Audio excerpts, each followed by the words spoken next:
set. Now, the first part was the person who came to the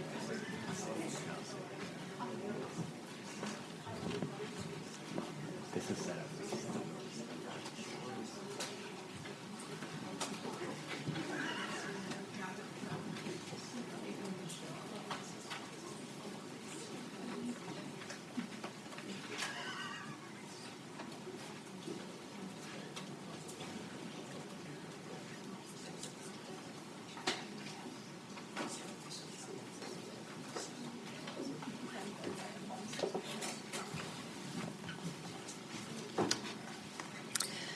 Good afternoon to those of you who've joined us here in our audience at our Falk Auditorium, and good afternoon, good morning, good evening to all those of you who are joining us virtually from different parts of the world. I'm Suzanne Maloney. I'm Vice President and Director of Foreign Policy here at the Brookings Institution, and I'm truly honored to welcome you, as well as our distinguished experts, to an important discussion today that will focus on the role played by civil society in advancing human rights in North Korea.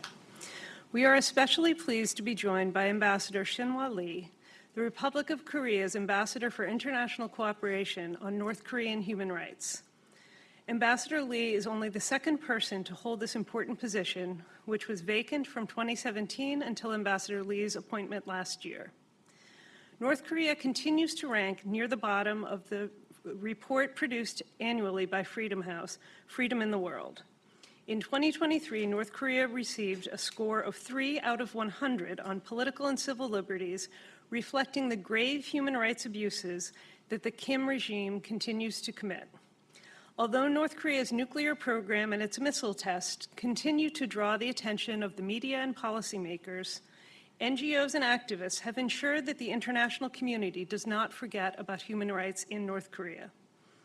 With the pandemic receding and the South Korean government's renewed efforts to promote open discussion on North Korean human rights, including the first public release of the Ministry of Unification's report on North Korean human rights on March 30th, opportunities for civil society to advance the human rights agenda will likely grow. To launch our discussion, we will invite Ambassador Lee to offer a brief keynote address followed by a moderated Q&A discussion with my colleague Andrew Yeo, who is the Senior Fellow and holds the SK Korea Foundation Chair in Korea Studies here at Brookings Foreign Policy. Before Andrew takes the microphone to introduce Ambassador Lee, let me provide a quick reminder that we are live and streaming on the record. If viewers would like to submit questions, please send those questions to events@brookings.edu or via Twitter at the hashtag NKHumanRights. For those of you who are here in the audience, we do look forward to passing microphones toward the end of our conversation to enable you to join the conversation. Thank you so much, and over to you, Andrew.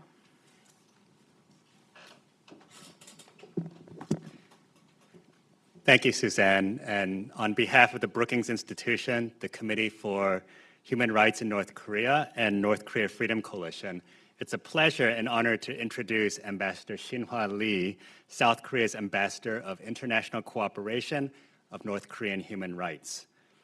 Ambassador Lee is also a full professor in the Department of Political Science and International Relations at Korea University, where she has taught for many years and is teaching, I believe, even this semester, and I think that's just amazing. But her previous positions include serving as Special Advisor to former UN Secretary General Kofi Annan in the Rwandan Independent Inquiry, the Chair's Advisor to the East Asian Vision Group, a visiting professor at Columbia University, and a visiting scholar at MIT Center for International Studies. She was also a member of the UN Secretary General's Advisory Group on the Peacebuilding Fund. Ambassador Lee's many publications include a forthcoming edited volume, The UN, Indo-Pacific, and Korean Peninsula, published by Routledge Press, that delves into East Asian multilateral security and foreign policies and the UN's role in traditional and human security. She received her doctoral degree about 15 miles from here at the University of Maryland. So please join me in welcoming Ambassador Lee to the podium.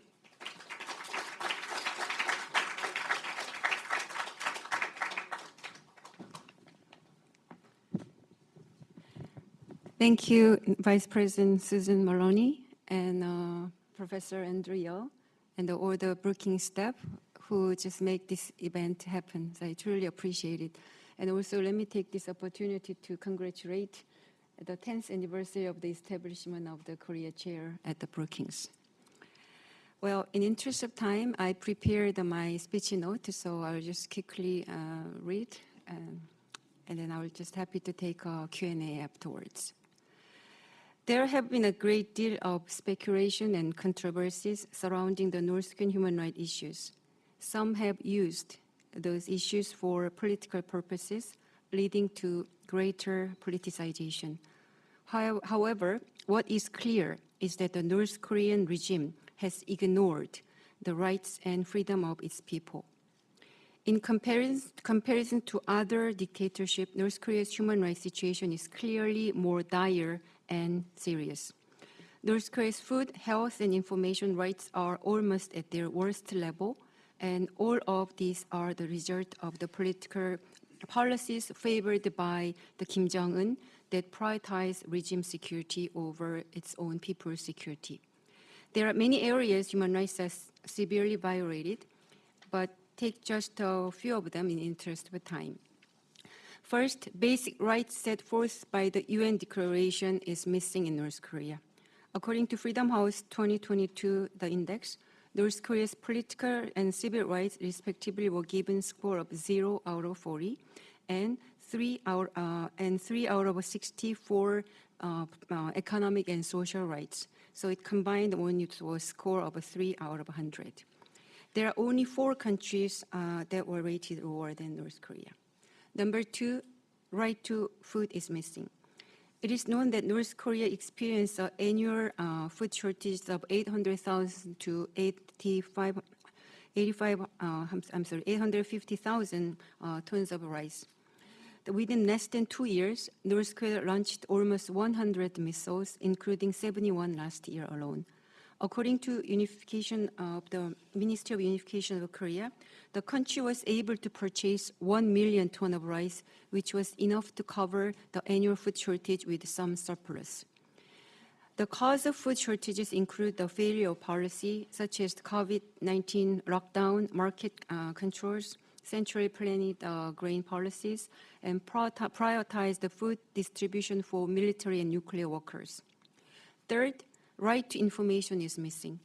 The regime blocks the flow of information through strict law and harsh punishment, including the death penalty, for simply watching and distributing so-called illegal content, such as South Korean drama and music, and for the use of South Korean style languages. These what I call, quote-unquote, 3 evil laws or 3 vicious laws, including the rejection of a Reactionary Thought and Culture Act in December 2020, and the Youth Education Guarantee Act in September 2021, and the Pyongyang Cultural Language Protection Law in just last January. I think this is clear evidence that North Korea is nervous and worried about information inflow. That's why we said the regime Kim Jong-un regime views the inflow of information as a most serious threat to its regime security, and its strict control resulting these law demonstrated the deep-rooted influence of capitalist culture in North Korean society. In addition to human rights abuses experienced by residents within North Korea, I would like to emphasize 2 more categories we should pay serious attention. Number 1, problems facing by defectors and overseas laborers, and crime against humanity or human rights abuses committed by the North Korean regime against foreign nationals, including those from South Korea, such as the detainment of South Korean prisoners of war and abductees during and after wartime. And China, and then speaking of the defectors, Chinese government has been categorizing North Korean defectors with no exception as illegal immigrants and forcibly repatriating them. This practice violates China's international human rights obligation, including Refugee Convention. Forced repatriation exposed defectors to serious human rights abuses such as torture, imprisonment, and even executions. There are at least 90,000 domestic abductees during Korean War and at least 516 post-war abductees from South Korea, with 6 South Korean nationals currently detained in North Korea if they are still alive. I met families of South Korean POWs, abductees, and detainees several times, including the public open meetings with them last February, along with the U.S. Deputy Representative for North Korean Policy, Dr. Jung Park. We must not overlook heartbreaking situation of these individuals and their families, and then we have to strengthen international cooperation to address these issues. Despite those things, the previous government overlooked human rights in terms of North Korean denuclearization and in absurd consideration of the special inter-Korean relationships. The Trump administration is not free from responsibility either, sidelining human rights issue, putting priority on the U.S.-North Korean summit. And what is the outcome? North Korea become even stronger nuclear state, and both inter-Korean and the U.S.-North Korean relations are at their worst. What we should do now then?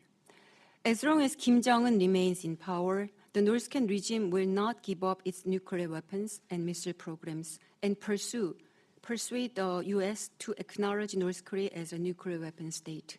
We also should know that the lack of accountability or North Korea impunity is the underlying cause of both its nuclear program and the dire human rights problems. North Korea seeks to legitimize itself on exception ground, which undermines the international system's norms and discourages international accountability. Then what we should do? International pressure to improve the human rights condition in North Korea can largely be divided into two categories. Number one, investigation of accountability, and number two is the sanctions. Despite all those efforts, the United Nations tried hard, but has shown its structural limitations, especially in terms of dealing with North Korea's human rights issues. Because I can tell you that China has begun to expand its sphere of influence within the UN, and it's for this reason that close coordination and cooperation among like-minded states centered on Korea in the US and Europe are especially important. Given that much of today's focus is being centered on Ukraine, Myanmar, and Sudan, and energy crisis, and etc., the North Korea human rights agenda has been pushed further back in the pecking order of global crisis. We must take North Korean human rights from the ghetto. For that, I think we need a strategic approach that can help us refocus on the North Korean human rights issues from the standpoint of universal value. Therefore, I think I want to suggest about 4 suggestions. Number one, we need to define and institutionalizing what constitutes North Korean human rights. This will require a depoliticized international consensus because we need to get away from the issue of politicizing the North Korean human rights issues caused by the lack of definition and fact. For this to take place, there has to be consistent collaboration among the public, government, and academia in the forum of dialogue or forum like this.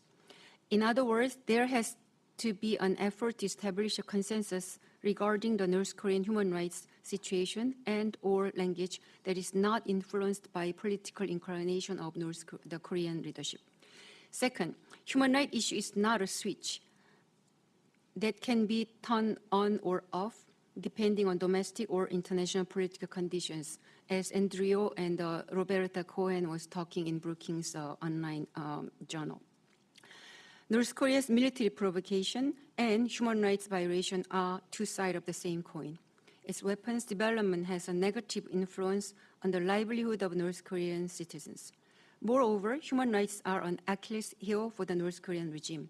Therefore, its human rights issue, along with the sanction, must be leveraged to force North Korea back to the negotiation table. Still, I have to tell you that human rights issue should not be the means, but it has to be the end state. And we have to think about what we have to do, making this is the end state at the same time, how we can utilizing the human rights issues to change the North Korea. Third, as I mentioned earlier, the role of the United States cannot be underestimated. I hope the nomination of a special envoy, Julie Turner, and hopefully the Senate approved her soon. Anyway, to serve as a clear warning for the North Korean regime and a ray of hope for the North Korean residents. Also, greater interest have to be taken in the European Union and like-minded states, which can provide greater momentum for strengthening international cooperation.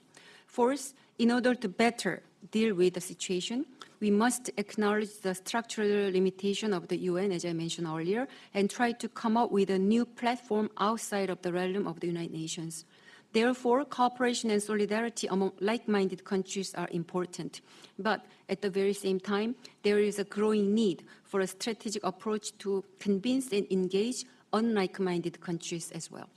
The fifth, to improve North Korea's human rights situation, we must prioritize accountability, but also deliberately consider how to better implement constructive engagement.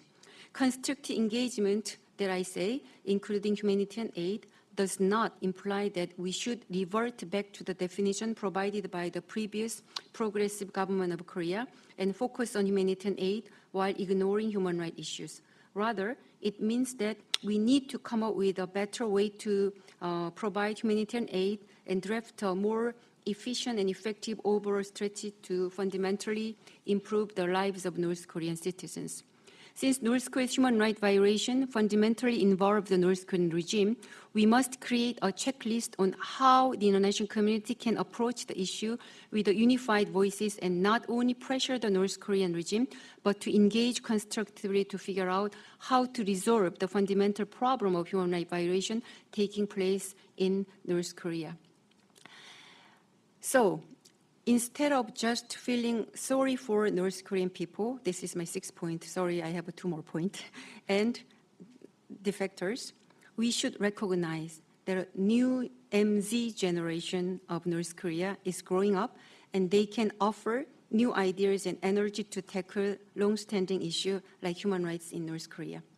These young people have the power to use their voices, creativity, and activism to raise awareness, push for changes, and help shape policies that promote human rights and lead to positive change in North Korea.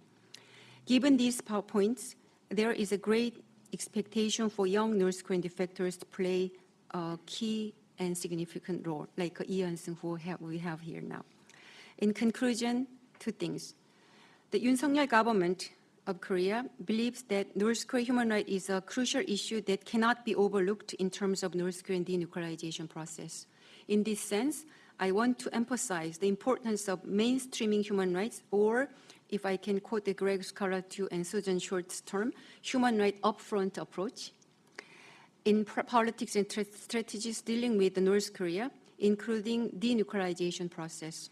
It will only enable us to advance the strategic objectives of a free and unified Korea. Last but not least, over the past 2 to 3 decades, NGOs have faced many challenges and difficulties depending on the nature of the leadership or regime.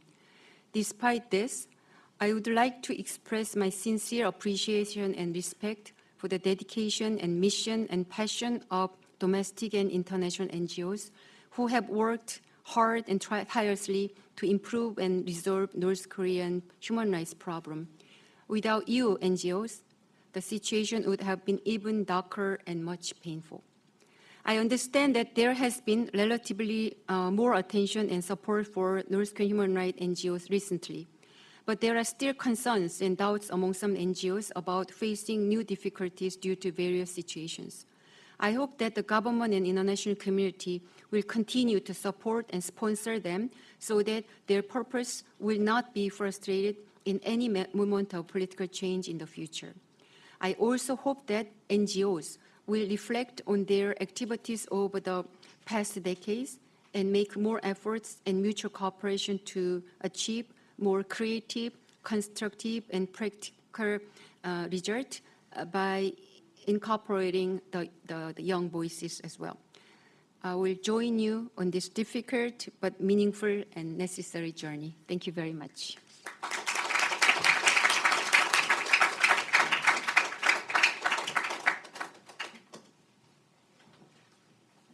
Well, thank you, Ambassador Lee, for those remarks, and we're happy to have you here at the Brookings Institution. And I know that we met in Seoul last August, just after you were appointed as as ambassador for North Korean human rights, and you shared how you wanted to actively reach out to NGOs and civil society groups, as well as international institutions and the diplomatic community.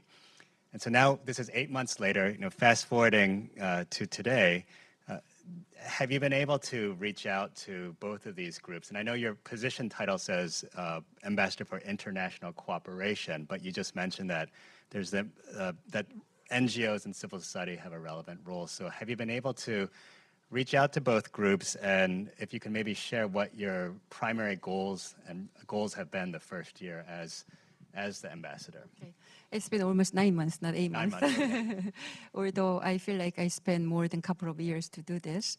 As you said in briefly, I also serve as a full-time professor, and actually I teach on Tuesday, and I was on the plane already in the morning of the Wednesday. But anyway, my title is International Cooperation on North Korean Human Rights Issues. But the more I work in this issue, the stronger I feel that the importance of the NGOs who are dedicated in this issue. But not only they have a dedication, but also they have a very deep-rooted knowledge that I learn a lot. So I always try to learn from them.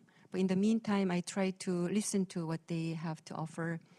Sometimes complaint, but I think that is a constructive complaints. So I try to deliver those things to the government. So I try my best to be a bridge between NGOs and government and international communities. Particularly what I'm focusing on these days is while listening to those capable NGOs who got a support from the international community, but also I try to pay attention to so-called non-English speaking NGOs, very small, very local, but they have a full of energy and full of the dedication, but they simply don't know what to do. So I think that is one thing. And another thing is there are numerous NGOs. Sometimes it's one man, one woman NGOs as well. And that one is still my homework, but how I can integrate them together to make a synergy effect. Because oftentimes I found the NGO themselves, the facing, conflicting each other. That means they have two enemies among each other, and sometimes against the government. It depends on the situations. So that is the kind of thing what I've been doing. And if I can have one more comment on it. As I briefly mentioned in my presentation, I really believe in young people. So I think we've done this job for 2 to 3 decades, and we have a wonderful friends and colleagues or fighters, I would say. But I think this is kind of the time we can add some new, creative, innovative, and cheerful voices to the existing NGO campaigns. So for that, for my current and next objective is try to revitalize, vitalizing the youth campaigns on the human rights. And I didn't come up with a good name yet, but some people gave me idea for championship. So what about young human rights championship contest? That's the kind of thing I would like to pursue in the next few months. Excellent. So you are reaching out to the next generation, and it seems well suited, you being a professor and you engage with a lot of students. So I'm glad to hear that. I wanted to talk about then with the next generation, or looking at South Korean NGOs and civil society. If you, I feel like there's a lot of promising next steps that can be taken under the Yoon Suk-yeol government. He's been more open, engaged, and active about North Korean human rights. But at the same time, we know that, just experience from the previous administration that sometimes funding is not always there, or that it might be a more difficult climate. And so some NGOs, or if you're a young activist, you might be concerned, well, I might be able to do this work today, but a few years down the road, if there is any kind of political shift, will it be more difficult? And so are there ways where the South Korean government can make doing work or supporting North Korean human rights and doing that sort of work more consistent moving forward? Well, still, compared to the previous government, I do believe there are increased budget by the Ministry of Unification and others to support NGOs.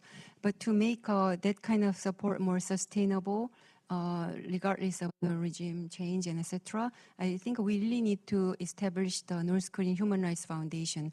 Well, that North Korean Human Rights Foundation is a mandate for the North Korean Human Rights Act. The North Korean Human Rights Act was publicized in 2016, and a few of those essence is the appointment of the ambassador like me, and then also have to establish the North Korean Human Rights Foundation. But in order to establish that foundation, we need 12 members, the 5 appointed by the ruling party and another 5 by the opposition party, and then 2 appointed by the Minister of the Unification. 7 have been already set. But since the opposition party rejected to appoint the 5 of them, the foundation didn't work it out yet. So I think that is the kind of thing what we really need.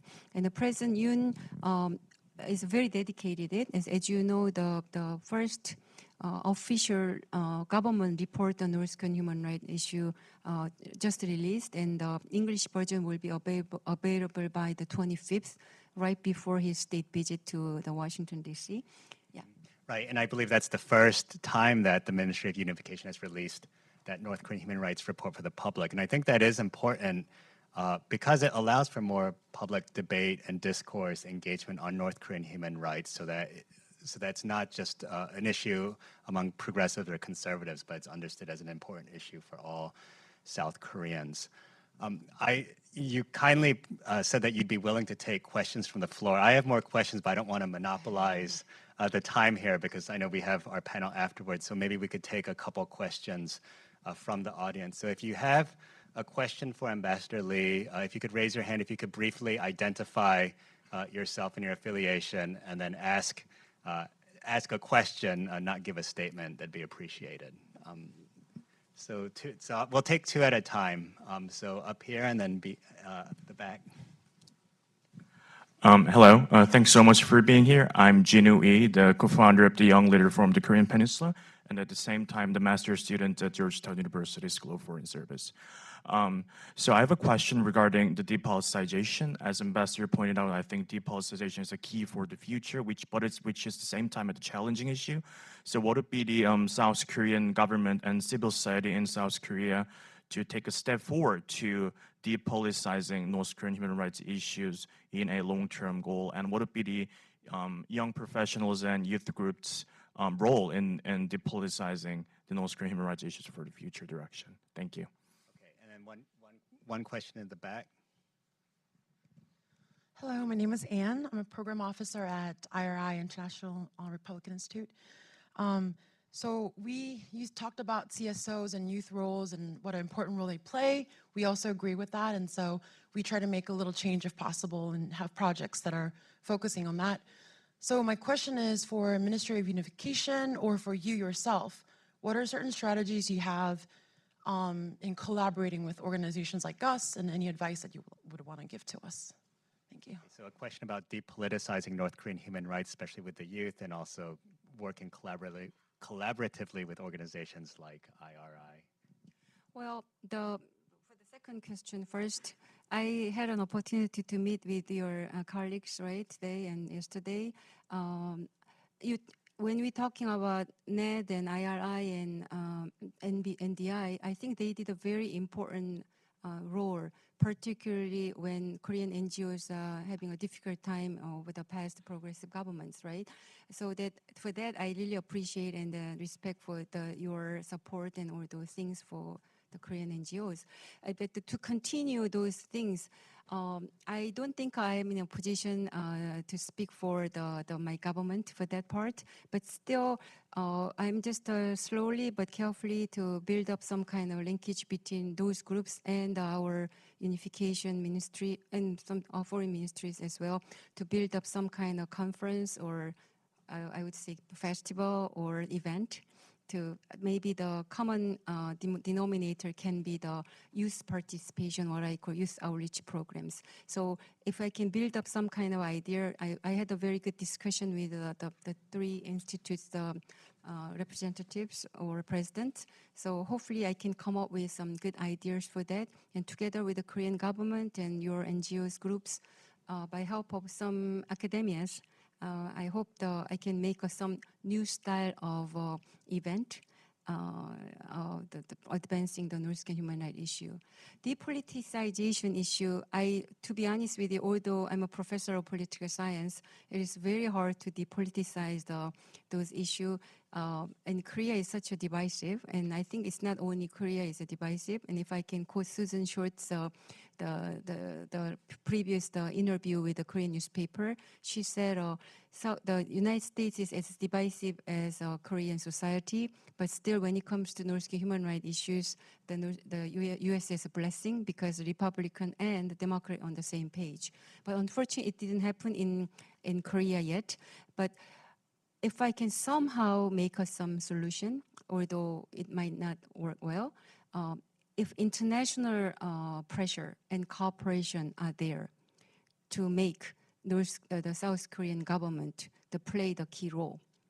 For instance, we have to support and to some extent initiate the UN resolution on North Korean human rights issues and all those things. So if you encourage the South Korean government is having a more active role in those the internationally known activities, and I think it's going to be very hard to revert those activities, even if the different types of the leadership or the regime can come over. And another thing is, I hope academia can working hard, because even academia is very divisive in Korea. But I hope that we can having as many as possible forums and different seminars. I try to find some common ground so that at least we can having a marginal line for human rights. At least those human rights issues we cannot yield to anything. I think those efforts is needed, although it might be very hard.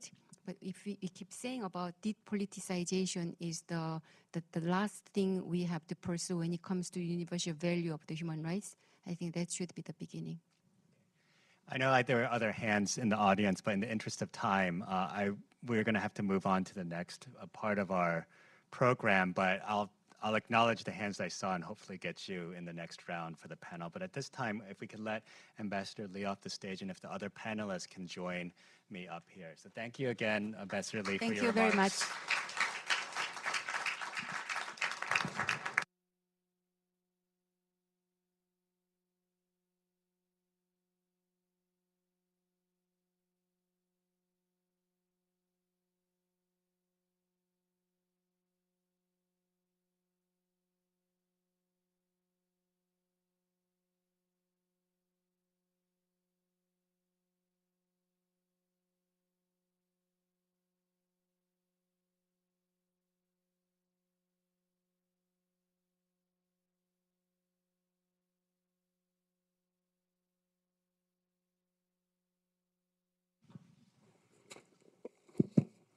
We have a large crowd here today, but thank you for joining us. And we're joined by great champions of North Korean human rights from the civil society, NGO, and think tank community on stage this afternoon. And their biographies are on the webpage, but let me just go down the line briefly to introduce and say a few words about each one of them. So at my far right, we have Greg Scarlatoiu. He's the executive director of the Committee for Human Rights in North Korea.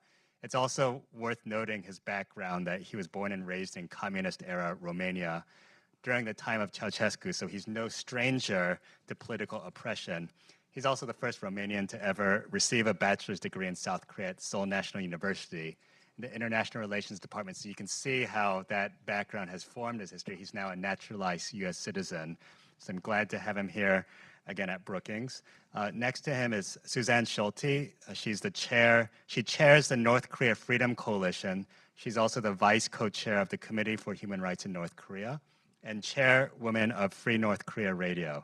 And she's considered one of the world's leading activists in the North Korean human rights movement, and that is not an exaggeration. Suzanne and North Korea Freedom Coalition played a huge role in mobilizing civil society and political leaders to pass the U.S. North Korean Human Rights Act in 2004, and it remains an important piece of legislation for North Korean human rights advocacy today. And I know she's going to speak more about what she's been doing more recently on the advocacy front. But next to her is Mr. Hyun-Sung Lee. He's a fellow at the Global Peace Foundation, where he writes, speaks and consults about North Korean affairs, including human rights in North Korea. And for those of you that don't know him, I'd be remiss not to mention that about Hyun-Sung's background as well. He's originally from North Korea, the son of a high-ranking North Korean government official and a graduate of Pyongyang Foreign Language School. He also served in the Korea People's Army and was given membership into the Korean Workers' Party at the age of 20. But despite this elite background, a brutal purge forced his family to defect in 2014, and he eventually ended up in the United States. And now we're very fortunate that he can share his insights with us today. And finally, we have Roberta Cohen, who I want to warmly welcome back to Brookings. In addition to spending a significant portion of her career here at Brookings as a former senior and then non-res fellow, co-directing the project on internal displacement, she served as the Deputy Assistant Secretary in the State Department's first Human Rights Bureau. She was also the State Department's first liaison with human rights NGOs. She has consulted, advised, and written extensively about North Korean human rights and served as a former co-chair of the Committee for Human Rights in North Korea. So we want to just welcome everyone onto the stage this afternoon. All right, so let's just get right to it. So I want to begin just even talking about the planning of this event. So there was dozens of emails exchanged, and in one of these exchanges, we had some discussion about our event title. And I'd initially proposed revitalizing North Korean human rights advocacy. And I know there were some questions about the word revitalizing because on one hand, from the perspective of NGOs and activists, the work on North Korean human rights has not stopped. It's been ongoing, even during the pandemic, even when things got difficult in South Korea.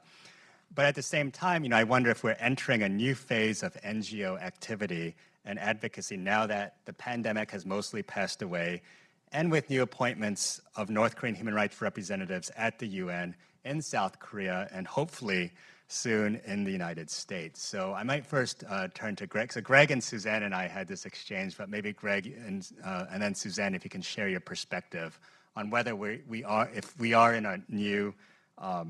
we're entering a new phase for activity on North Korean human rights. Well, I think that, Andrew, and thank you for the kind introduction. Of course, for the people of North Korea, COVID has been terrible.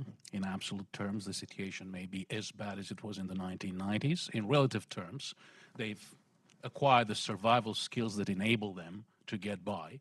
That said, speaking of NGO activity, in a very strange kind of way, COVID provided an opportunity to liaise with other organizations, build transatlantic bridges. Ambassador Lee Shin-hwa mentioned those bridges.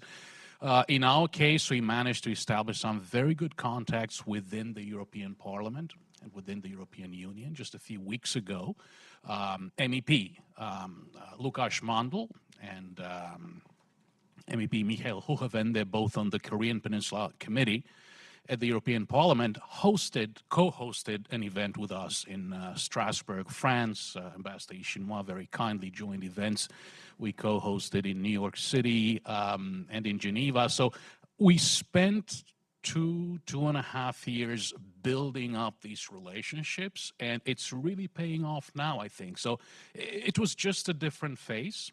And now we are indeed entering a new phase when we are capitalizing on these bridges we've built and these new relationships we've built. Of course, if you're in this field of human rights, person-to-person contact and communication is very important. And yet this gave us the capability to bring in speakers from all over the world and allow our audiences to hear from speakers from all over the world, academics, experts, human rights defenders. So in a way, I think that there was also a positive aspect of COVID. And of course, this is a role that HRNK has been playing for a while, and Suzanne and Roberta being on the board know this very well. Again, I'm talking about bridges, bringing the think tank, academic community, and the human rights community closer together. I think that in terms of doing that under COVID, we did quite well. So, of course, it was a terrible time, but we tried to make the best out of terrible times. Well, certainly co-hosting this event with, and you can see in our backdrop, HRNK and North Korea Freedom Coalition is is certainly a thing to be praised. I think that we can actually collaborate and do these sorts of events. But Suzanne, do you have additional thoughts that you want to add? I do. Yeah, a couple of things just to add to what Greg said. We definitely are in a new phase. We have had a sea change in South Korea. I literally thank God, and I literally thank God, because a lot of people were praying for that election. What happened during the Moon administration was horrible. We lost so much ground, but what Yoon has done is brought us back and saved the Republic, liberal democracy in the Republic of Korea. And the defectors knew that last election was life or death for them. And they worked their hearts out, and Yoon won by the narrowest of margin in Korean presidential history. It was the defectors that gave them that margin because they knew what they were facing if Yoon did not get elected. And so there's a sea change in South Korea, and we have to do everything we can to help our South Korean friends and our South Korean NGOs. As Ambassador Lee pointed out, in the United States of America, we are so united on North Korea human rights. There has not been a sea change in the United States. The Biden administration has been consistent on North Korea human rights. Ambassador Linda Thomas Greenfield did a passionate remarks about North Korea human rights a couple of weeks ago. Secretary Blinken has been made very strong statements about North Korea human rights. So there's been a consistency in the Biden administration that his foreign policies, his human rights is critically important. But so there hasn't been a change there. But I have to say that what happened during COVID, Kim Jong-un used COVID to shut that border down because we were winning the information campaign. If you interview North Koreans that have escaped in recent years, they were escaping not for food, they were escaping for freedom. And Kim Jong-un used COVID to shut the border down, made it shoot to kill if you were trying to escape, and he's used that to further isolate the people from North Korea because we were winning the war on information. So that's a sea change. But that's why it's so important we speak about human rights and we talk about get information into North Korea. And I can talk about that later, but we're doing to do that. Sure. Hyun-Suk, do you have any thoughts on this point as well, too, whether there's any type of change? Okay, well, so there has been some changes, and so it's one of the silver linings, perhaps, of the pandemic, new connections, new networks, and now that we have a South Korean government that's more proactive in North Korean human rights, we might see more change. But there are also challenges as well, too. There's always challenges on this front with North Korean human rights, and maybe if I could bring in Roberta here, who has a comparative perspective on this, because I know you've worked on other issues beyond North Korean human rights. China is a challenging case, or other countries that you've worked on in the past. But what are some of the challenges that are facing NGOs and civil society in North Korea on the issue of North Korean human rights? My first challenge is to know whether I push in this button. Okay, it's on. You're good. Okay, You overcame that challenge. Yeah. Yes. Thank you. Yes, I want to say that I've worked on human rights issues having to do with different countries and different continents all my professional life. And in this particular case, I've never seen anything comparable. I mean, these organizations that work on human rights in North Korea are not allowed by the North Korean government to have any dialogue with the government. So there's no discussion with government, there's no bringing of issues to a government, there's no connection there. And they're not allowed entry into the country either. In addition, there's no civil society of any kind. So in working on this country, the NGOs cannot speak to the government and cannot speak to the people of the country while they're in their country. So in essence, they have to speak for the people of North Korea. They have to be the voice because the North Korean people don't have any voice. And that in itself, that arrangement is rather unique and is extraordinarily challenging. I do want to mention that Andrew has been raising the new opportunities and the new system. We have Ambassador Lee that you've met. South Korea has appointed a North Korea human rights envoy, and the United States has nominated one, and People have commented here, Suzanne mentioned the South Korean policy has changed. The Biden administration has also changed.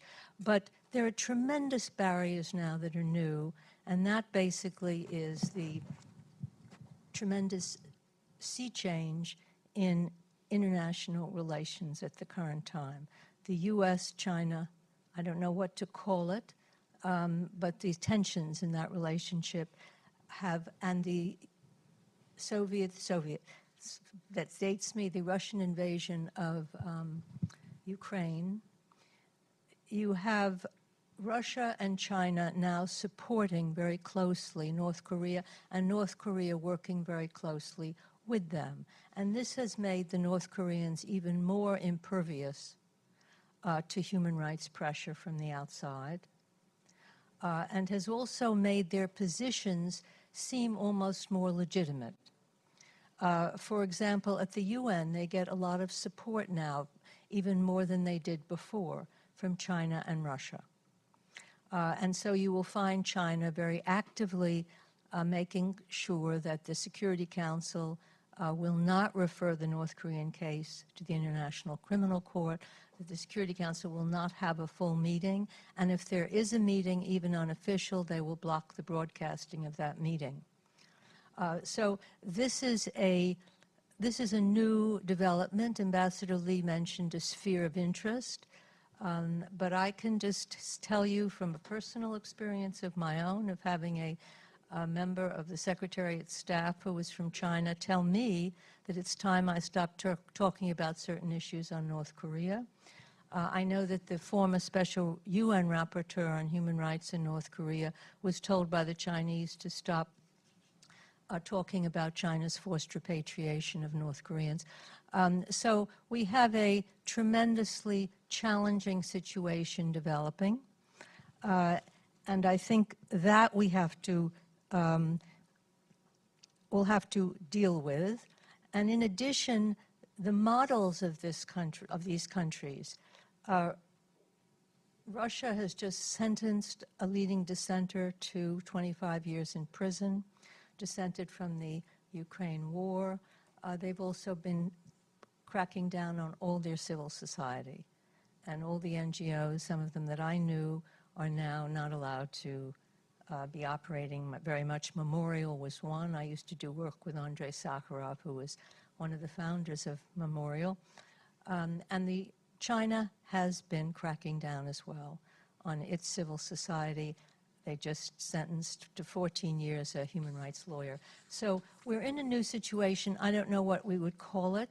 No one refers to a Cold War, but it seems to me there's a glacier developing, and we have to find ways to pierce it and put some hot water on it. Right, so that's really the challenge of North Korean human rights is wrapped up in the broader geopolitical context, and especially as we see the China-Russia axis and alignment, but that's a model now for North Korea, and they can kind of hide behind, I think, what the Chinese and the Russian are doing in the international sphere.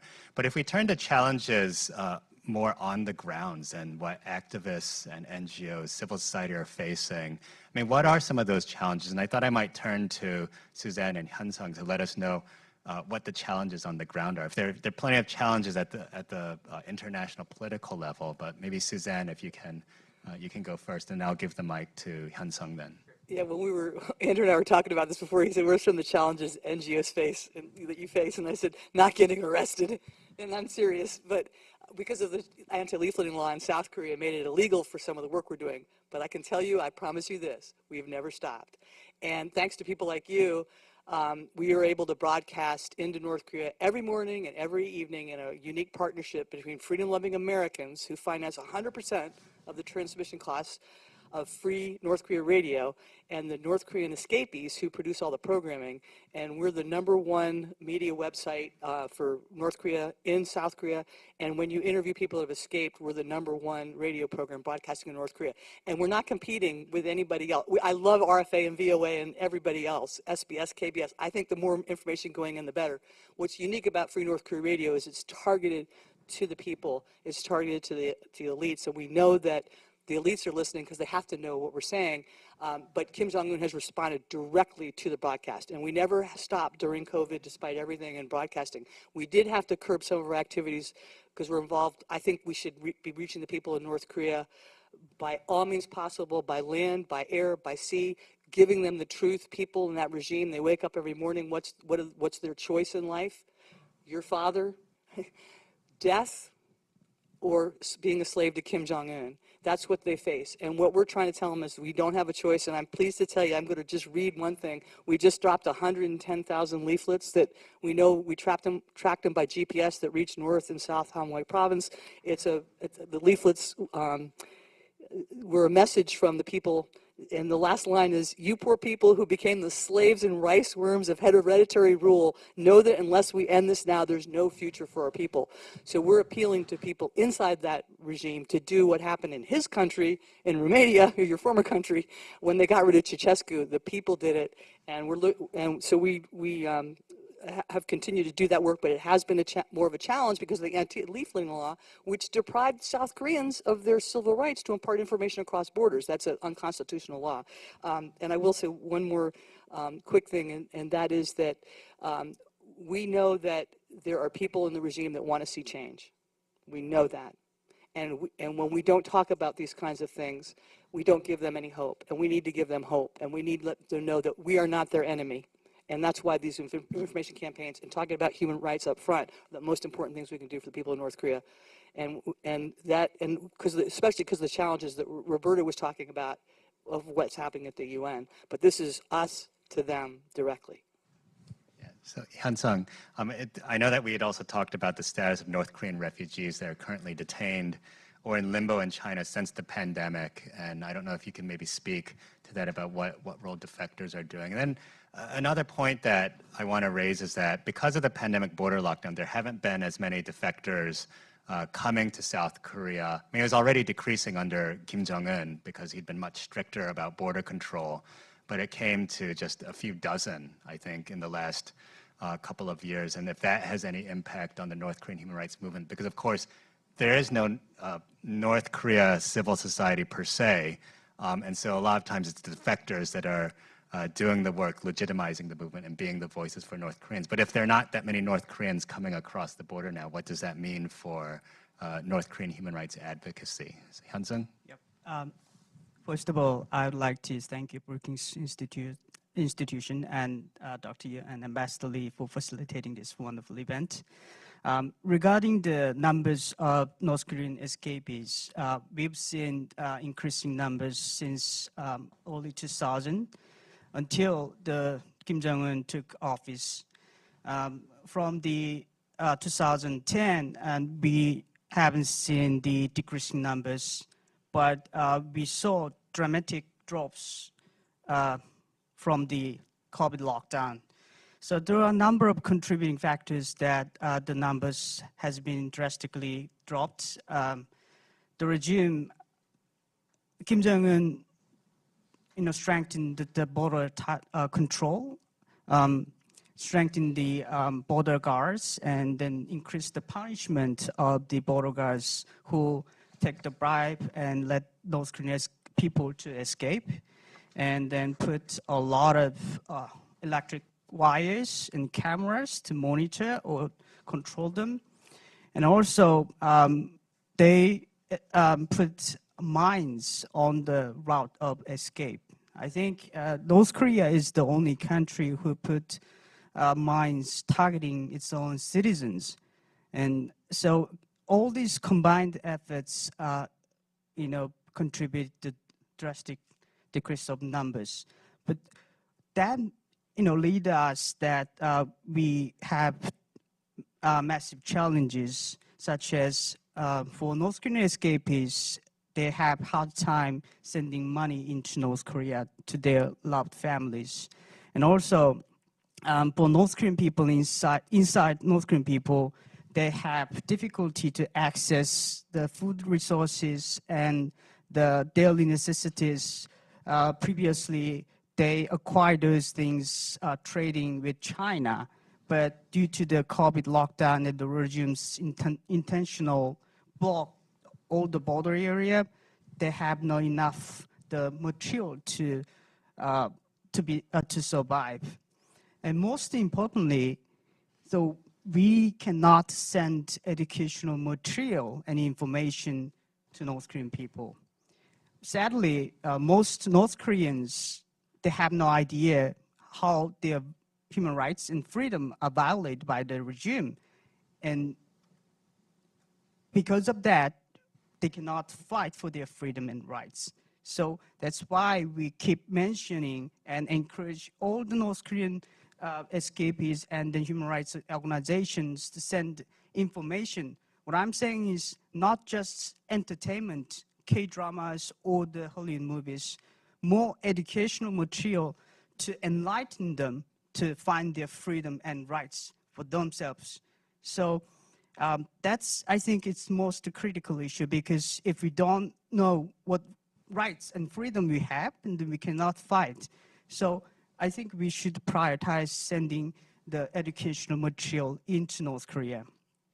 And another disturbing factor for the challenge we have here was the previous South Korean government's action against the North Korean escapees. So I have been involved in rescuing some escapees for 3 years, and luckily we rescued 3 the IT workers and then other elite member.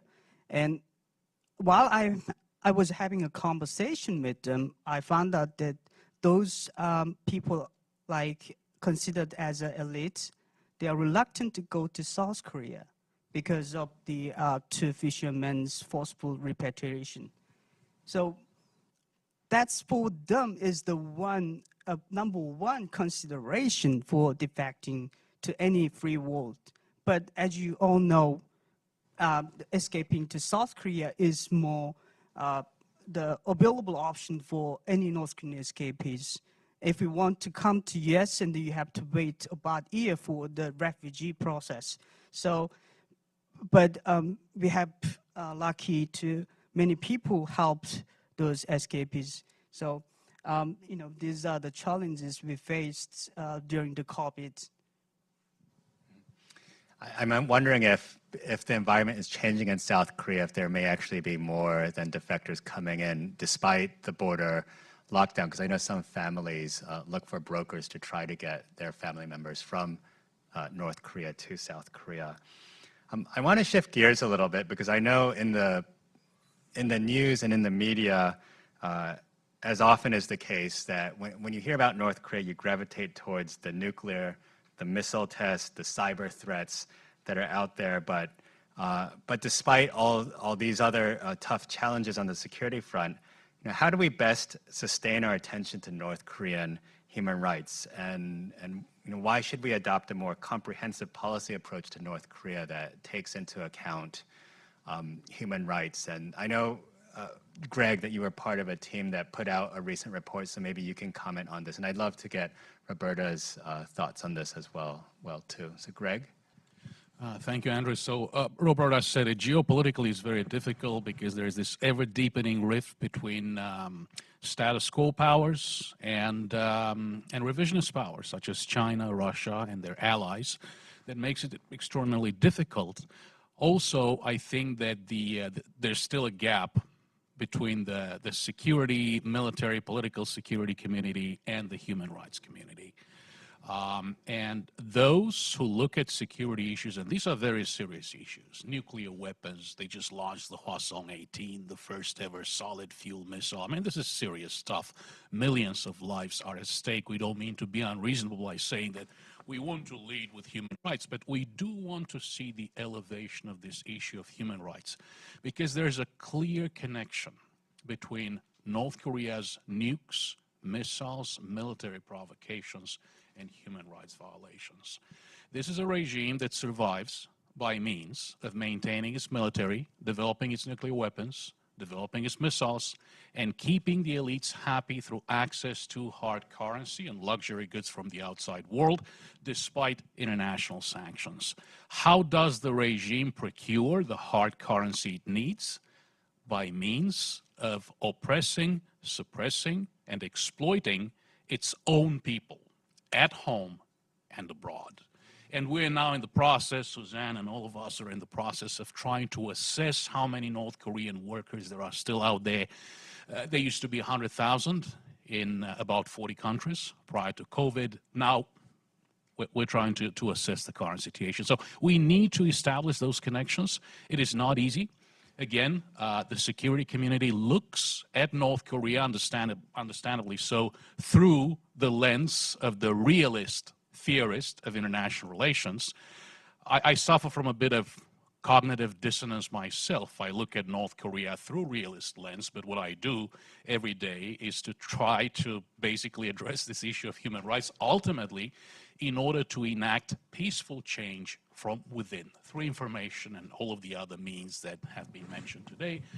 I fully agree with my distinguished panelists that we need to tell three fundamental stories to the people of North Korea: the story of their own human rights, which they do not know; the story of the outside world, especially free, democratic, prosperous South Korea; and the story of the corruption of their own leadership, in particular the inner core of the Kim family regime. Of course, I'm also heartened by the new leadership role that South Korea is playing, and we're all aware of how hard Ambassador Lee Shin-hwa is working on these critical issues, and we thank you for that. All right, thank you. Roberta? I go back to the Carter administration, and I remember the Carter administration and the Reagan I go back to the Carter administration, and I remember that the Carter and the Reagan administration had to negotiate with the Soviet Union denuclearization, and it was done in a very broad, comprehensive policy. There was a Helsinki process then, but all the issues were dealt with. So it wasn't just a discussion of nuclear weapons. There was also the human rights component, information component, scientific, people-to-people exchanges, etc. And these all were brought together. And I would say in the North Korean case, you will not have normalization of relations between North Korea and the United States unless human rights is part of the equation. It just won't work, because even if you have nuclear discussions, the North Koreans themselves usually bring in what they want, which might be food aid, it might be fuel, it might be economic development. And once you bring in those issues, it's a broader discussion. But in addition, it seems to me automatic. How can you talk about economic development aid with North Korea unless you also talk about labor standards? And you also talk about protection of property, and you also talk about the rule of law. They go together. You cannot separate that. People-to-people exchanges. How can you talk about bringing everyone together, resuming tourists and business people, without mentioning that the United States needs some assurances that its citizens are not going to be arrested? This is part of that issue. How would you even talk about family reunifications without discussing what happens after the reunification? When mail and telephone and the internet and travel, all of this is restricted and almost criminal in North Korea. So how do you move forward on that without a discussion of human rights? How do you speak of exchange of information when North Koreans are arrested for listening to the voice of America? So it's very hard to think of an issue that wouldn't have human rights component. Humanitarian aid, the same thing. Because humanitarian aid, do you just give the aid to the government, or do you want to know that it's reaching the most vulnerable people? Do you want to know that it's not privileging certain groups or provinces in the country? There are, the humanitarian NGOs, I think, are now talking about principled engagement. So integrating human rights into the policy, I think, is something the Biden administration will do because they've nominated a special envoy for this. But you should never think of these all as separate issues. They're not. It's part of one comprehensive policy that should be between the U.S. and North Korea if that comes about. Right. So Greg talked about human rights and linking human rights and traditional security. Roberta was talking about linking human rights and how they connect with human security issues. And I know that Suzanne wanted to also weigh in as well too here. One quick comment. One of the worst aspects of not raising the human rights issues is we feed the lies of the Kim regime that we are their enemy, that we're Yankee imperialist wolves that occupy South Korea. And the lies are fed to them from childhood. If you go into a kindergarten schoolroom in North Korea, you're going to see a mural with an American soldier stabbing a pregnant North Korean woman. If you pick up a math textbook, they're going to learn math. When you threw a grenade and your friend you killed 3 American GIs, and your friend threw a grenade and killed 4 American GIs, how many American GIs did you kill? That's how they learn math. They're raised to hate us. So when we don't talk about human rights, we feed the lie that Kim Jong-un tells the people of North Korea, which is, you're suffering, but I'm taking care of you because I'm protecting you from those horrible Americans who occupy South Korea. So we have to stop feeding that lie. You're all here because you care about the people of North Korea. Thanks. And it goes back to Greg's point about the 3 stories that we tell, the stories of North Koreans' own human right, the story of the outside world, and the story of the corruption of their own leadership. Our time is winding down. I also want to leave questions for our audience, both online and here in person. But I wanted to ask what specific activities, what research, or what actions you have planned for this year. So this is really for Greg, Suzanne, and Hyun-Sung, because I know you're on the front lines of North Korean human rights advocacy. But what do you have planned for this coming year? And more broadly, what are the responsibilities of human rights groups as we move forward? Greg, do you want to start us off? Sure. So as many of you know, we're primarily a research think tank type organization. So the bread and butter of our work is researching, investigating, and reporting on North Korean human rights. So we have a lot of reports in the pipeline just there. 95%, 98% done. So there will be a lot of activity in that regard. We'll report on, for example, North Korea's Reconnaissance General Bureau, the kinetic arm, overseas intelligence arm of their defense ministry. We'll have a report on the propaganda and agitation department. Remember, the leader's sister was deputy director of the PAD.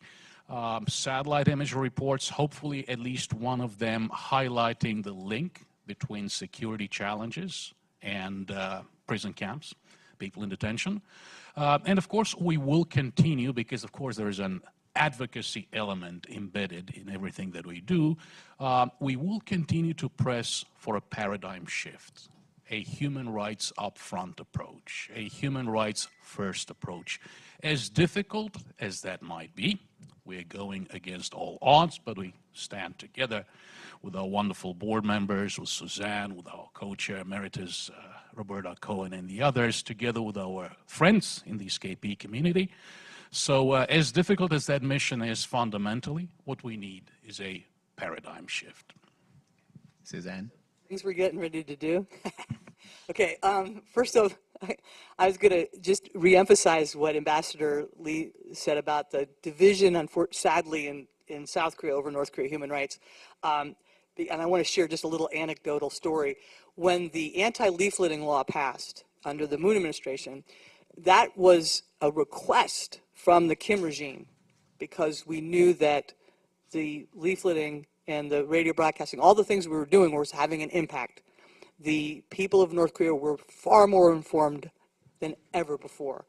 And so we, with the radio broadcast, we started collecting messages from Democrat and Republican members of Congress.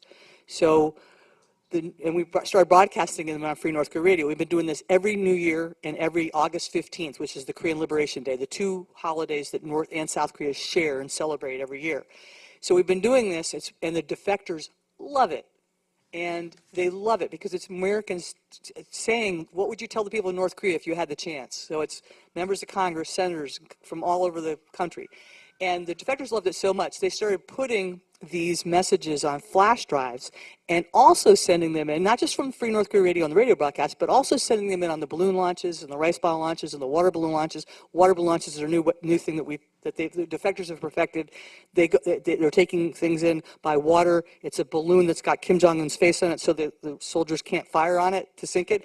But anyway, so my dear brother, Kim Sung-min, the director of Free North Korea Radio, well, he got investigated, and this is when Moon was president, because the South Korean Navy intercepted one of the rice bottles, turned it over to the local police, and they started to investigate Kim Sung-min, Free North Korea Radio. But when they looked at the flash drives, they're like, I think we need to drop this, because who was on the flash drive?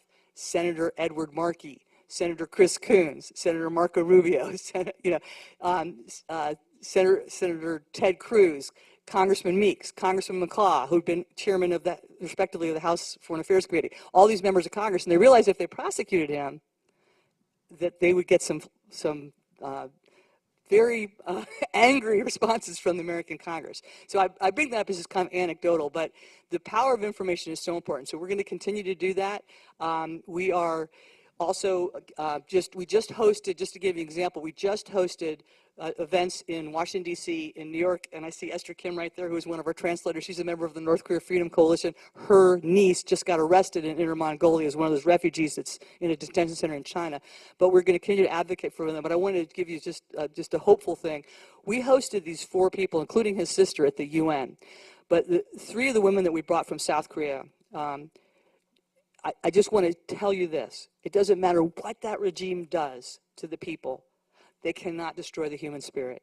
And these women that we hosted, 2 of them had survived horrific human rights violations, and both rescued their children. And one of them had been detained and tortured in a Chinese detention center, repatriated back to North Korea, sent to a political prison camp, escaped again, got to South Korea, saved up enough money, went back to China to rescue her 2 sons.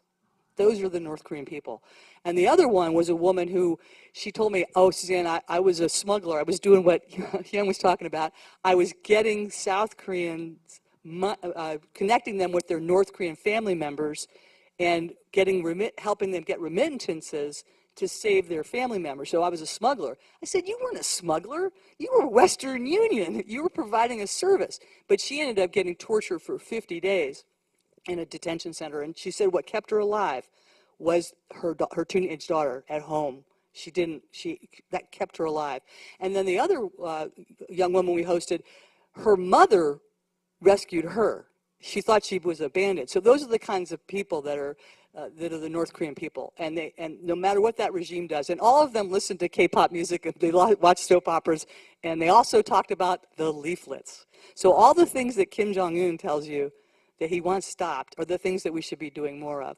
So we're going to continue to do those kinds of activities, and we welcome anybody who wants to join us. We're a coalition of college age, high school to senior citizens. We have NGO members, we have individual members, but all the North Korean defector members are members of the all the North Korean defector NGOs are members of our coalition, and like I mentioned, Free North Korea Radio, but we partner with them to give them all the resources they need to do the things that the North Koreans know how to do best, which is how to get to people, what's the message that needs to be said to people in North Korea. So we invite people to join us. As far as stuff that's coming up, we have an event called North Korea Freedom Week. We usually have it the last week of April, but since President Yoon was coming here, we didn't want to go to South Korea, so we're going to have it the 3rd week of September. It's going to be in Pyongyang. No, I'm sorry. It's going to be in Seoul. One day it's going to be in Pyongyang. But in addition, on Friday, this coming Friday, we have April 28th, a week from tomorrow, we're having an International Day of Prayer and Fasting for the people of North Korea. We have people all over the world that are going to be praying for the people of North Korea. And we're going to close that day out with a prayer service with North Korean defectors, pastors in Seoul. And we have people calling in from all over the world that are going to join that prayer service, including from Jerusalem, including from South Africa, somebody who survived apartheid, from China, a guy who survived Tiananmen Square. And we're just going to raise up prayers for the people of North Korea. It's for North Korea's freedom. So everybody's invited to be a part of that. So a lot of activities there and very powerful anecdotes. Thank you, Suzanne. Hyun-sung. Yeah, we're working on some projects among North Korean human rights community. So mainly we are focusing on developing contents targeting different age groups. So we developed the content for young kids, giving the US contents and South Korean content that comparing their life to the North Korean young children's life. For example, we have seen a lot of young children's content on YouTube and other educational material that they access, the life. For example, they visit a museum and then the fire stations, and then how they have, how they learn the material in schools. But there's the general information the children and the parents think about how United States is not the same thing they have been educated by the North Korean regime.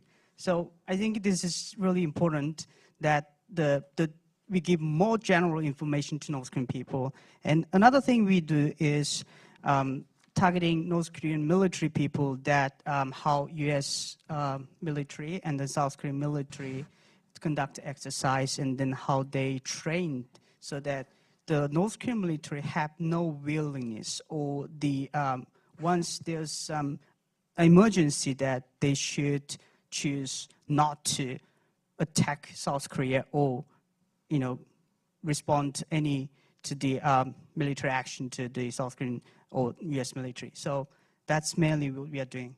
Okay, thank you for sharing. And we're going to open up the floor to questions, but I'm actually going to give Roberta the first, since she has the microphone in her hand and knows how to use it.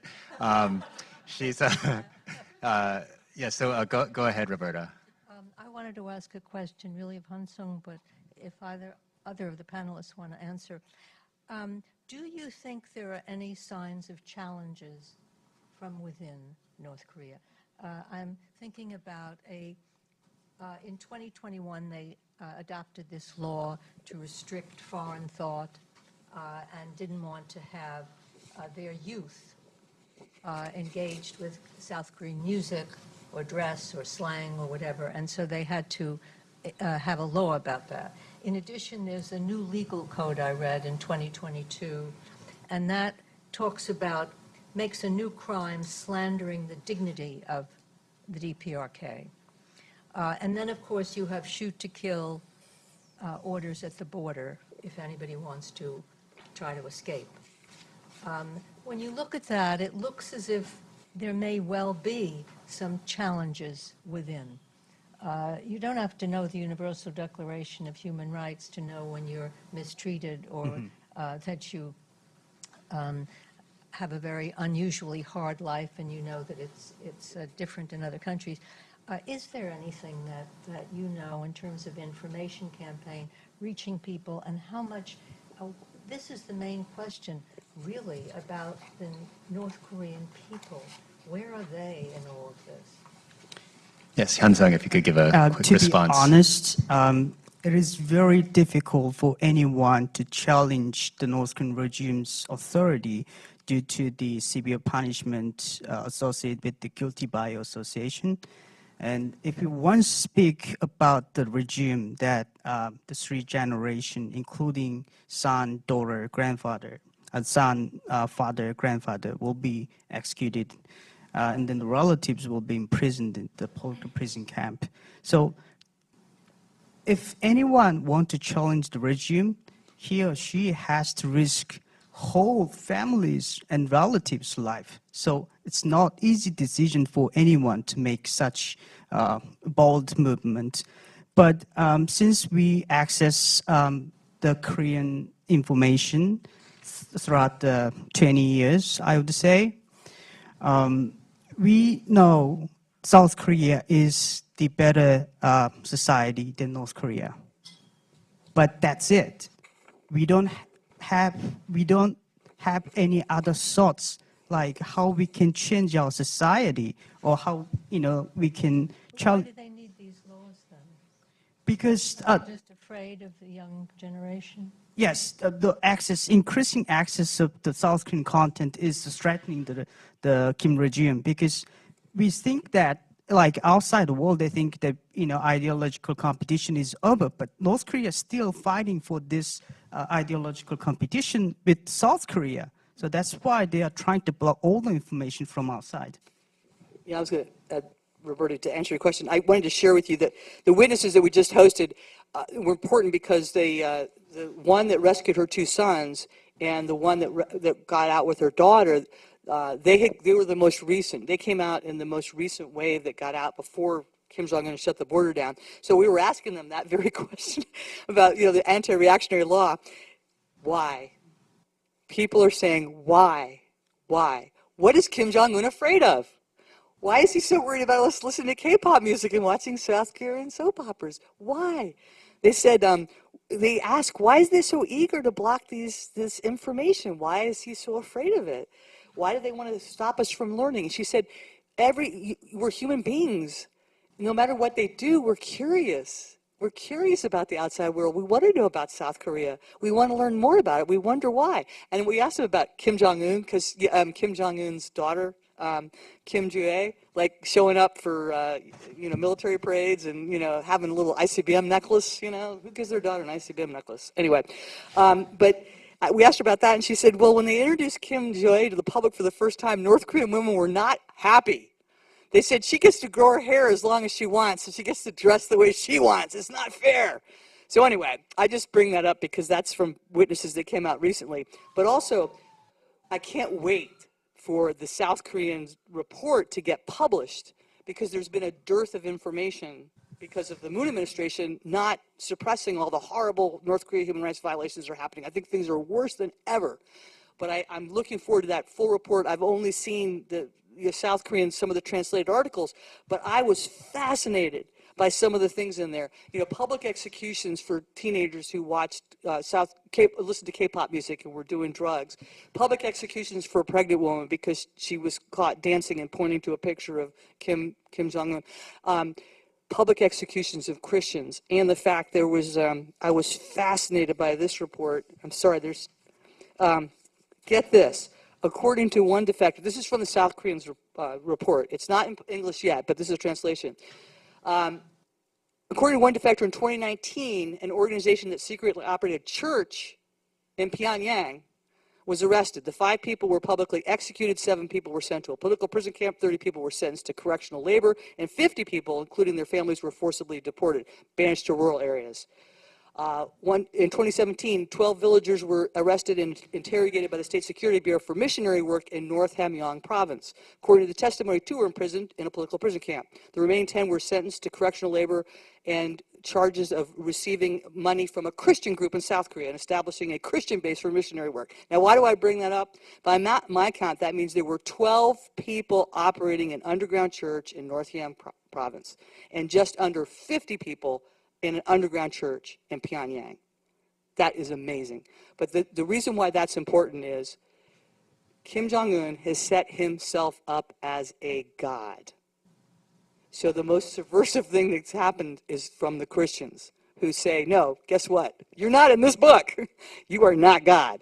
And I was amazed when I read that report, because they've tried to wipe out Christianity, but obviously I've thought that it was thriving because the people that are involved in the Underground Railroad, the people that are involved in the Underground Railroad, people involved in rescuing North Koreans in China and Russia are predominantly Christians. The South Koreans that you mentioned that are in jail, in prison in Pyongyang, that we don't know if they're alive or not, who are they? They're all Christians. So I found that remarkable, and it just shows you that, yeah, there's cracks, and things are changing, and it is possible, and that's why we have to give the elites in power a way forward, because we know there's a lot of doubts about what's going to happen in the future, and we're just getting to that point right now. All right, thank you so much for sharing. So I do want to now open the questions up to the floor. I know we've run out of time, but Mr. Kenji Sadawa and then Grace Kang, I'll give the mic to you, and then Esther, Miss Esther, is it Kim? Yes. So we'll take 3 questions and let you respond. Kenji Sawai, Global Peace Foundation. next week, President Yoon visit to Washington D.C. for a great summit, and all state visit. Also, like President Yoon visited bravely to Japan to take action to recover the relation. How do you think about the North Korean human rights issue upfront? The idea. So, how the trilateral cooperation, Japan, U.S., Korea. Okay, so a question about trilateral cooperation on North Korean human rights with the Yoon visit. Our second question, Ms. Kang. Ms. Kang. Hi, yes, I'm Grace Kang. I'm with the Institute for Korean American Studies. And my question is directed to any of you and all of you. If you could have a meeting with Joe Biden, what would you tell him to make human rights up front tangible? He's appointed a special envoy, but what else can he do now to make human rights up front tangible? And then Ms. Kim. Oh, hi. This is Esther Kim, retired teacher from the Loudoun County Public Schools, and also I've been an active member of the North Korea Freedom Coalition. And I thank you, all of you, in the midst of your busy schedule, come here and a nice presentation. I especially thank you for Ambassador Lee. And my question is very personal and then very practical. In the United States, all the NGO groups working very, very hard to promote human rights in North Korea and also to rescue those poor, helpless North Korean defectors right now detained in Chinese detention center. So, United States people, the NGOs are working really hard. But from the Korean government, actually my question to Ambassador Lee, okay, as far as I know, according to the Korean constitution, the territory of Republic of Korea consists of Korean Peninsula and its adjacent islands, okay? So in other words, people living in DPRK are also Korean citizens. If those innocent Korean citizens are detained and then abused in prison camp in China, the reason I'm saying it's personal, it's my own niece has been detained in prison camp in Inner Mongolia. It's been almost an year. So as a Korean government, what could you do? See, according to the constitution, they are Korean citizens. Okay, so we have 3 questions on the table. Maybe we'll go very quickly down the line if you can speak in a minute or less, and then we'll have to wrap up here because of time. But Greg? Sure. So, Kenji Sawai-san, on tripartite coordination, this was the first visit by a South Korean president to Japan in 12 years. Next week is the first state visit by a South Korean president to Washington, D.C. in 12 years. So this is an excellent moment to coordinate together with all partners. You know the agenda of the summit, of course, of the state visit next week. Perhaps human rights is not there, but there are issues that can certainly be the subject of tripartite coordination in the human rights area. In particular, the issue of Japanese, Korean abductees and abductees from other countries, the issue of South Korean POWs, the issue of South Koreans who are still being held in North Korea. Also, there is room for great cooperation in the United Nations, and we see this happening already. We see South Korea and Japan co-hosting events and co-sponsoring resolutions of the United Nations. So that's all very encouraging, and we have to speak up and make sure that human rights is included in this agenda. To Grace Kang, I would ask President Biden to raise North Korean human rights next week during the state visit of President Yoon. And of course, there are lots of things that we could do. For example, placing North Korean human rights on the agenda of the UN Security Council again. Just a few weeks ago, all we had and that's not a terrible thing, but all we had was an ARIA formula meeting. We need 9, at least, out of those 15 votes of permanent and non-permanent members of the council to bring the issue back to the agenda and have public meetings. And we need commitment to those shared values that actually President Biden was writing and speaking about the values we share with our friends, allies, and partners, in particular with South Korea and Japan. Human rights is very much part of that set of values, and human rights, we must find a way to integrate North Korean human rights within our North Korea policy, and if it comes down to that again, we need to find a way to integrate human rights in negotiations, in talks with North Korea. We want complete, verifiable, irreversible denuclearization. They want to be recognized as a nuclear power. There is no ZOPA, no zone of possible agreement. By ignoring human rights, we do not expand the ZOPA. We do not create a new ZOPA. We've been doing this for more than 30 years. Let's try something new. Let's try that paradigm shift. Okay. And we're actually over time now, so I just asked Roberta to take quickly the question about what you would ask Biden on human rights up front, and then I'll close us out. But Roberta? Well, I would mention what's been said on this panel about an information campaign, because that's how you'll get change within North Korea if there's more information.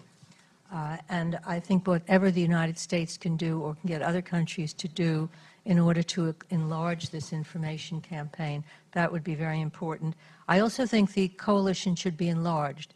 It's effective and it's important that, and really strategically important that the United States, Japan, and South Korea have reestablished such good, stronger ties.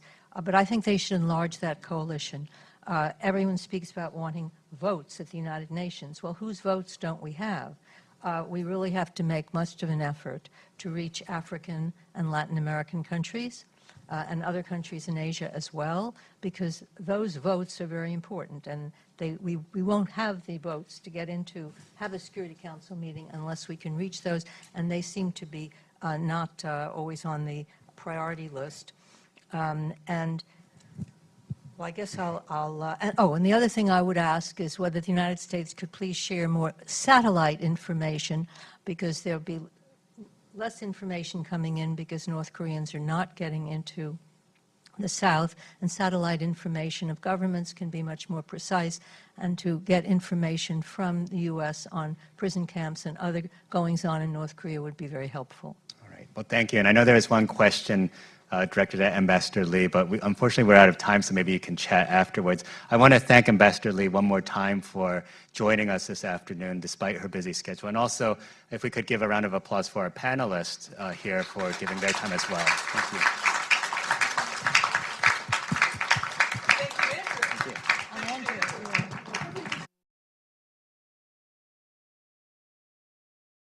Hannah and Jennifer, I see at the back, and some others who made this event possible. I know that they worked quite hard, and also HRNK and NKFC for also helping make this event possible. So thank you.